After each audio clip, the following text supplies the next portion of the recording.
tornado emergency for Moore and South Oklahoma City. The National Weather Service in Norman has issued a tornado warning for northwestern McLean County in central Oklahoma, southern Oklahoma County in central Oklahoma, northern Cleveland County in central Oklahoma, until 3:45 p.m. Central Daylight Time. At 2:59 p.m. Central Daylight Time, National Weather Service meteorologists and storm spotters were tracking a large and extremely dangerous tornado near Newcastle, moving northeast at 20 miles per hour. This is a tornado emergency for Moore and South Oklahoma City. In addition to a tornado, large destructive hail up to tennis ball sizes expected with this storm. Locations impacted include Midwest City, Moore, Newcastle, Stanley Draper Lake, Tinker Air Force Base and Valley Brook. Precautionary and preparedness actions. This is an extremely dangerous and life-threatening situation.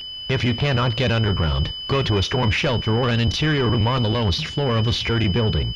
Stay away from windows and doors. Repeating, a tornado warning remains in effect until 3:45 p.m. Central Daylight Time for the following counties. In Oklahoma, northwestern McLean County, southern Oklahoma County, northern Cleveland County,